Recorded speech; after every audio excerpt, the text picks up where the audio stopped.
Hello friends, आज हम लोग स्टील का एसएससी जेई के प्रीवियस ईयर क्वेश्चंस कर रहे हैं। मेनली ऐसा देखा गया है कि बच्चे बीएमसी, सीपीएम ये सब कर लेते हैं, लेकिन वो स्टील हो गया, आरसीसी हो गया, एफएम हो गया, ऐसे पोर्शंस को छोड़ देते हैं। जबकि स्टील से क्वेश्चंस आते हैं और वो क्वेश्चंस ज़्यादा डिफ़िकल्ट नहीं होते हैं। अगर बच्चे ने थोड़ी सी मेहनत की है या पीवाईक्यू ही लगाया है उसके, तो आराम से सॉल्व कर लेगा। इसलिए अभी हम स्टील के क्वेश्चंस देखेंगे।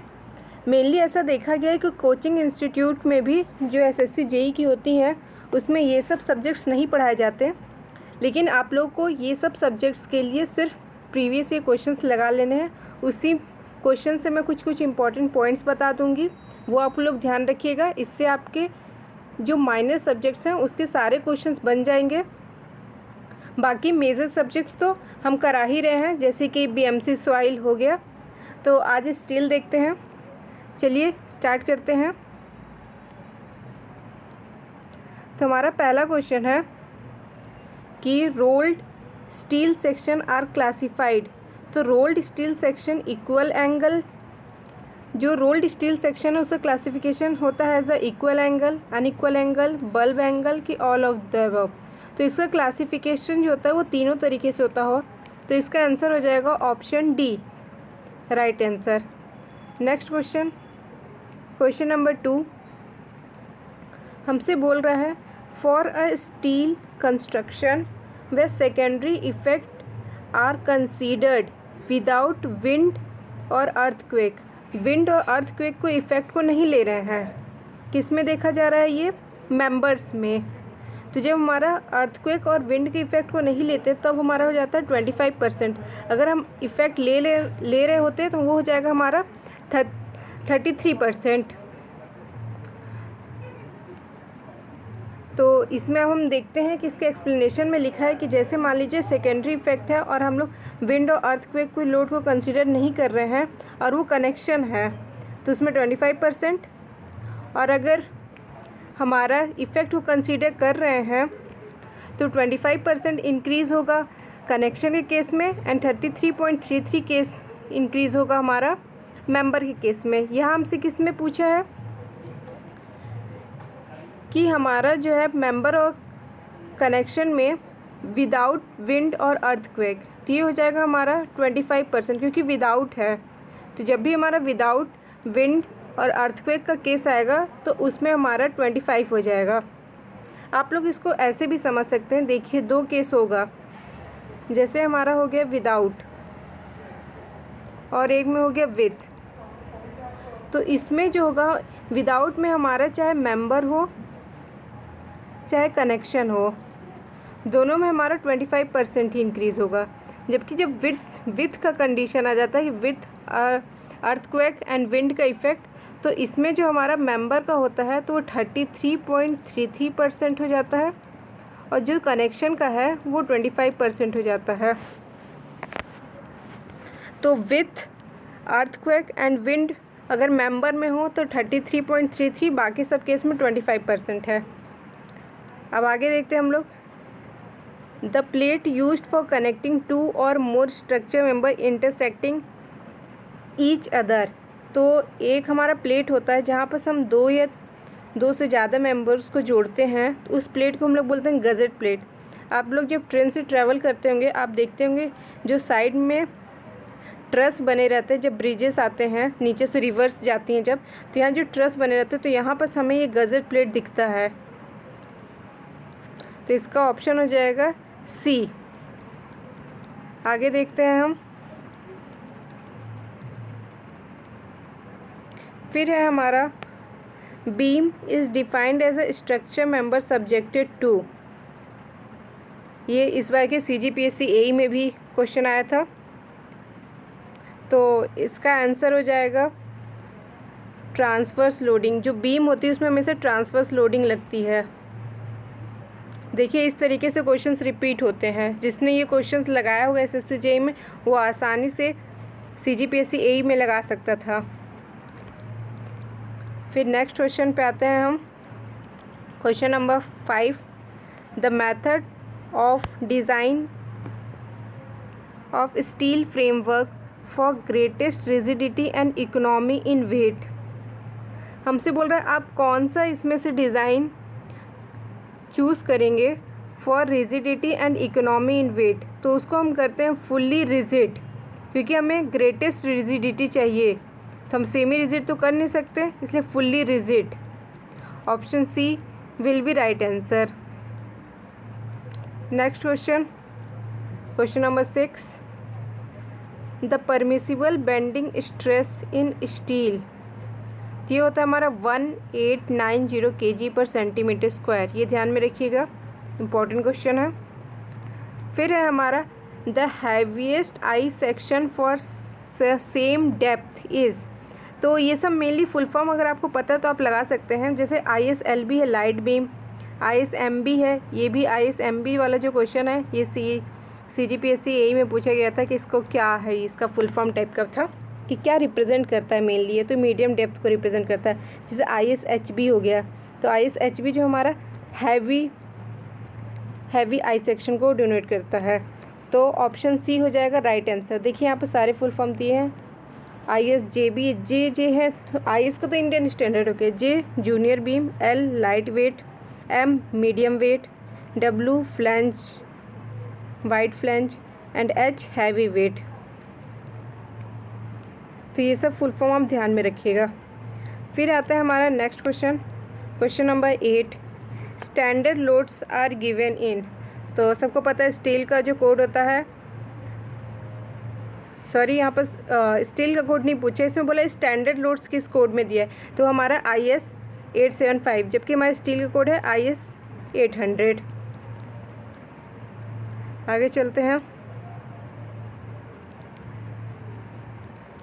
तो जैसे हमारा जो लोड होता है 875 में दिया है, तो वहाँ पर हमें बताया है कि डेड लोड IS 875 पार्ट 1 में है, लाइव लोड पार्ट 2 पार्ट 3 में है हमारा विंड लोड। देखिए आप कैसे पता चलेगा, मतलब इसको याद कैसे करेंगे लाइन से, तो इसके लिए आप एक कोड वर्ड याद कर लीजिए, दालवीर सिंह। ठीक, तो D से हो जाएगा हमारा डेड लोड, L से हो जाएगा हमारा लाइव लोड, W से हो जाएगा विंड लोड और S से हो जाएगा स्नो लोड। IS 875 ही रहेगा, डेड हमारा पार्ट 1 हो जाएगा, life part 2, wind part 3 and snow part 4। इस तरीके से आप दालवीर सिंह के नाम से याद कर सकते हैं, ये ट्रिक है छोटी सी। फिर नेक्स्ट क्वेश्चन है 9th, minimum thickness of main steel member not expose to weather. अगर वेदर से एक्सपोज नहीं है तो 6 mm होता है, और अगर वेदर से एक्सपोज्ड है तो हमें क्या ज़्यादा थिकनेस का देना पड़ेगा, तो वो होगा हमारा 8 mm। तो यहाँ से क्या बोल रहा है, नॉट एक्सपोज टू वेदर तो 6 mm। Next question 10th, according to IS 800 1984 the permissible stress in axial tension. Axial tension में कितना परमिसिबल है, तो वह हमारा 0.6 FY। ये जो है 0.66 ये बेंडिंग टेंशन में है हमारा, और 0.6 हो जाएगा हमारा एक्सियल टेंशन में। बाकी शेयर में पता है 0.4, और अगर मैक्सिमम शेयर को बोला जाएगा तो 0.45, बियरिंग में होता है 0.75। और एक ऐसा जो होता है जिसमें हमारा FY नहीं आता है, वो इंडिपेंडेंट है FY का, तो वो है हमारी स्ट्रेस इन स्लैब बेस। ये ध्यान में रखिए, क्योंकि बहुत बार पूछता है कि कौन से में हमारा FY पे डिपेंडेंट नहीं होता है, तो ये हमारा स्ट्रेस इन स्लैब बेस। फिर हमारा फैक्टर ऑफ सेफ्टी पूछा है कि फैक्टर ऑफ सेफ्टी किसका रेशियो होता है, तो फैक्टर ऑफ सेफ्टी जो होता है हमारा yield stress by working stress होता है, तो option B will be right answer. यहाँ पर आप इसका भी डेफिनेशन देख लीजिए, मार्जिन ऑफ सेफ्टी जो कि होता है हमारा फैक्टर ऑफ सेफ्टी -1, और फैक्टर ऑफ सेफ्टी अभी बताया मैंने yield stress by working stress, तो हो जाएगा हमारा ऑप्शन बी इसमें। फिर है हमारा load factor which is applied to wind and seismic load. Wind और सेस्मिक लोड में हम कितना लोड फैक्टर लगाते हैं, तो वह हमारा 1.5। Option C will be right answer. Next question, permissible stress may be known as, जो परमिसिबल स्ट्रेस है उसको हम लोग वर्किंग स्ट्रेस भी कहते हैं। देखिए कितना डायरेक्ट क्वेश्चन आ रहा है। अगर आप PYQ लगाए रहते हैं तो यही उसका फ़ायदा रहता है। Next question, question number 14, factor of safety adopted with respect to yield stress of steel. तो इसमें हमें स्टील का पूछ रहा है, बाकी टेबल्स में सबका दिया है। तो स्टील का हो जाएगा 1.67। बाकी ये सब जो है, जैसे मान लीजिए यील्डिंग के केस में हो गया हमारा, तो यील्डिंग में होता है 1.1, बकलिंग में हो गया 1.1, अल्टीमेट स्ट्रेस 1.25, और यहाँ जितना कनेक्शंस में होता है हमेशा 1.25 ही होता है सब केस में। बस वेल्डिंग इन फील्ड ये याद रखिएगा, ये होता है हमारा 1.5, बाकी सब 1.25 ही है। फिर हमारा partial safety factor for steel, ये तो सबको पता है, स्टील के 1.15 और कंक्रीट के लिए 1.5। कंक्रीट में हमारी जो क्वालिटी रहती है वो हम तो इंश्योर नहीं कर पाते क्योंकि फील्ड में बनाते हैं, इसलिए पार्शियल सेफ्टी फैक्टर हमारा कंक्रीट का जो होता है वो ज़्यादा लेते हैं। फिर है 1 cubic metre of mild steel weight about, तो ये हमें पता है, हमें डेंसिटी कितनी होती है स्टील की, 7850 kg पर मीटर क्यूब। ये क्वेश्चन भी CGPSC AE में आया था। एक्चुअली मुझे CGPSC AE का इसलिए याद है क्योंकि अभी मैंने उसका पेपर सॉल्व किया था और YouTube में डाला था, इसलिए मुझे उसके याद है। बाकी क्वेश्चंस ऐसे ही हर जगह रिपीट होते हैं। तो 7850 kg पर मीटर क्यूब, हमसे बोल रहे 1 मीटर क्यूब में कितना kg हो जाएगा, तो 7850 kg, तो option C will be right answer. Next question, percentage increase of carbon. अगर स्टील में हमारा कार्बन बढ़ते जाएगा तो हमारा क्या हो जाता है, ब्रिटलनेस उससे बढ़ते जाती है, तो मतलब डक्टिलिटी क्या होगा, कम होते जाएगा। तो बोल रहे हैं increase of carbon in steel decreases it's, तो ये हो जाएगा हमारा डक्टिलिटी। जैसे जैसे आप कार्बन की क्वांटिटी बढ़ाएंगे डक्टिलिटी हमारा डिक्रीज़ होगा, ब्रिटलनेस बढ़ेगा। स्ट्रेंथ क्या होगी, स्ट्रेंथ भी हमारा इंक्रीज़ करेगा क्योंकि कार्बन बढ़ रहा है, हार्डनेस बढ़ेगा। तो option B will be right answer. Next question, question number 18, the common assumption that all rivet share equally a non eccentric load is valid at a load, तो ये हो जाएगा हमारा इक्वल टू फेलियर लोड। ये हमारा assumption रहता है कि सारे रिवेट जो होंगे वो इक्वल शेयर करेंगे हमारा नॉन इसेंट्रिक लोड। ये तब तक के लिए वैलिड है जब हमारा लोड इक्वल होगा फेलियर लोड के लिए। तो option D will be right answer. फिर है हमारा rolled steel T section are used, तो ये हम लोग यूज़ करते हैं एज अ कॉलम। तो टी सेक्शन तो कभी भी कॉलम में यूज़ नहीं होता। With flat strip to connect plate in steel rectangular tank. फिर है एज बिल्डअप सेक्शन, तो बिल्डअप सेक्शन के जैसे भी यूज़ नहीं कर सकते, तो option B will be right answer. Next question, question number 20, if P is wind pressure in kg per centimetre square and small v is the velocity in kilometre per hour, K is constant of proportionality then, तो ये होता है हमारा, पूछ रहा है जो pressure होगा, तो जो हमारा P विंड प्रेशर होता है वो होता है हमारा kv²। ये जो UPPSC AE इस बार का हुआ था पेपर, उस पर ये न्यूमेरिकल एक आया था, मतलब उसमें ऐसा था कि हमसे विंड प्रेशर पूछा था और K की वैल्यू और वेलोसिटी की वैल्यू दी हुई थी, हमसे P की वैल्यू पूछ रहा था। तो इसमें क्या है कि ये फॉर्मूला दिया है और वो उन्होंने एप्लीकेशन पूछ लिया है, तो अगर आपको फॉर्मूला याद रहेगा तो आप वो क्वेश्चन आसानी से सॉल्व कर पाते हैं। फिर बोल रहे 21 में, when the effect of wind और earthquake load is taken into account the permissible stress as specified in rivet may be increased by. देखिए मैंने आप लोगों को अभी बताया, ये क्वेश्चन फिर से रिपीट हुआ है। अगर विंड और अर्थक्वेक का इफ़ेक्ट हम ले रहे हैं विथ विंड और अर्थक्वेक, और अगर हमारा कनेक्शन की बात की जाएगी तो कनेक्शन में हम 25% से बढ़ाएंगे और मेंबर में हम 33.33%। तो यहाँ हमसे बोल रहा है इफ़ेक्ट तो कंसीडर कर रहे हैं, लेकिन हमें परमिसिबल स्ट्रेस किस में पूछे, रिबेट में। रिबेट क्या है हमारा, कनेक्शन, तो 25% से इंक्रीज़ करेंगे, तो option D will be right answer. Next question, as per IS specification which of following physical property of structure steel is taken irrespective of its grade. तो इनमें से हम कौन सी उसकी प्रॉपर्टी स्टील की लेते हैं, उसके ग्रेड को नहीं देखते। जैसे स्टील का ग्रेड होता है ना Fe 250, Fe 415, Fe 500, तो हम लोग unit weight of steel, modulus of elasticity, Poisson ratio, all of the above, सारे इफ़ेक्ट्स को हम लोग लेते हैं।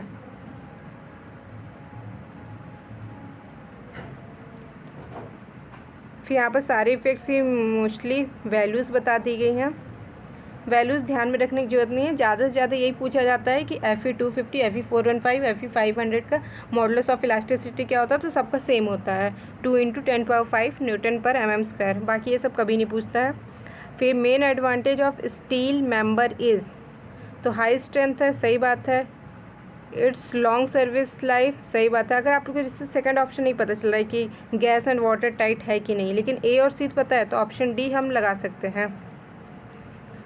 फिर है हमारा rolled steel beam are mainly use to resist bending stress, सही बात है। Used as an independent section to resist the compression, okay. Used as a independent section to resist the tensile, tensile stress भी, compressive stress भी और bending stress, सारे stresses को rolled steel beam resist करता है, तो option D will be right answer. Next question हमारा question number 25, रोल्ड स्टील angle section class. Same question repeat हुआ है, अभी पहले भी हमने ये क्वेश्चन किया है। तो इक्वल अनइक्वल बल्ब एंगल आप कैसे, आप मतलब कि तीनों में क्लासिफिकेशन होता है रोल्ड स्टील एंगल का, तो option D will be right answer.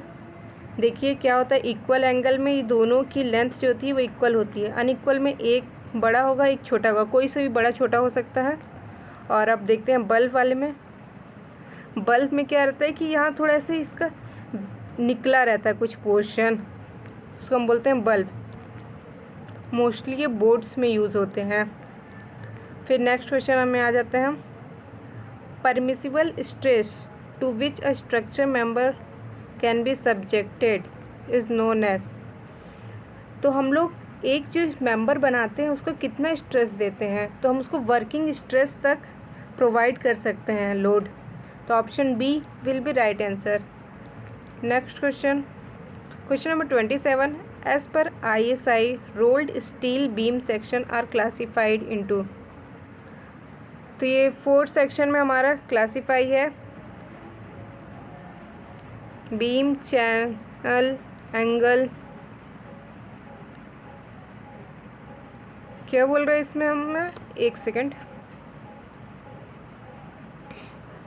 Rolled steel beam section हमारा 4 सीरीज़ में क्लासीफाई होता है, जो कि होते हैं हमारा बीम, कॉलम, चैनल, एंगल। फिर नेक्स्ट उसमें आ जाते हैं हम 28, the channel get twisted symmetrically with regard to its axis. ये हमारा होता है parallel to web, parallel to, ये हमारा वेव हो गया, इसके पैरेलल जो एक्सिस होगी इसके अलोंग ऐसे ऐसे हमारा तो ट्विस्ट हो के ये ऐसे हो जाएगा। तो हमसे यही बोल रहा है कि किसके अलोंग वो ट्विस्ट होता है सिमेट्रिकली, तो वो है हमारा parallel to the wave, option B will be right answer. Next question, bulb angle are used in, तो मैंने बताया था बोर्ड शिप में, तो option C will be right answer. Next question, average shear stress, तो average shear stress rolled section में होता है हमारा 0.4 FY। FY की वैल्यू आप 250 पुट करिए तो आ जाएगा, इससे हमारा 100 अप्रॉक्स आ रहा है। तो हम देखते हैं 945 जो है इसके पास में है, तो B option will be right answer, nearest option लगा देंगे। और ये हमसे एवरेज पूछ रहा है। अगर हमसे मैक्सिमम शेयर स्ट्रेस बोलता है 0.45 FY लगाते हैं, FY की वैल्यू पुट करते हैं 250। Most economical section for a column, column के लिए सबसे अच्छा जो सेक्शन होता है वो है हमारा tubular section. Option D will be right answer. Next question, a structure member subjected to tensile force in a direction parallel to longitudinal axis, कोई एक स्ट्रक्चर मेंबर उसमें टेंसाइल फोर्स लग रहा है तो उसको आप क्या कहोगे, टाई कहोगे कि टाई मेंबर कहोगे, टेंशन मेंबर कहोगे कि ऑल ऑफ द कर। जो टाई और टाई मेंबर होते हैं दोनों का नाम ही इसलिए पड़ा है क्योंकि वो सिर्फ टेंशन कैरी करते हैं, और इसी तो टेंशन मेंबर ही है, तो option D will be right answer.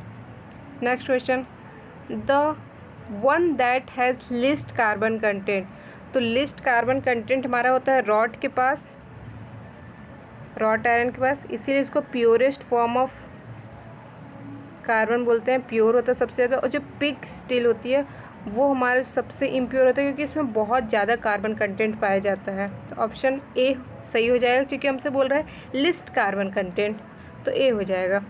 फिर हमारा 34, the modulus of elasticity of steel is more than the concrete, it indicate that steel is, तो less elastic, less plastic, more plastic. देखिए बोल रहा है स्टील का जो है वो ग्रेटर देन कंक्रीट है, तो ये क्या इंडिकेट करता है, ये इंडिकेट करता है कि स्टील जो है मोर इलास्टिक है। तो पहला ऑप्शन बोल रहा है लेस इलास्टिक, तो गलत हो गया। मोर प्लास्टिक, प्लास्टिक से कोई लेना देना नहीं है, मोर इलास्टिक होना चाहिए, ऑप्शन में नहीं है, इसलिए option D will be right answer.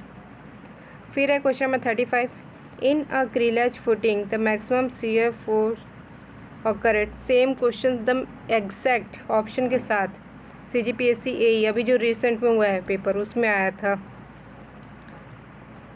तो इसका हो जाएगा answer option D will be right answer, क्योंकि जो हमारा मैक्सिमम शियर फोर्स होता है वो हमारा अकर होता है एज ऑफ बेस प्लेट पे,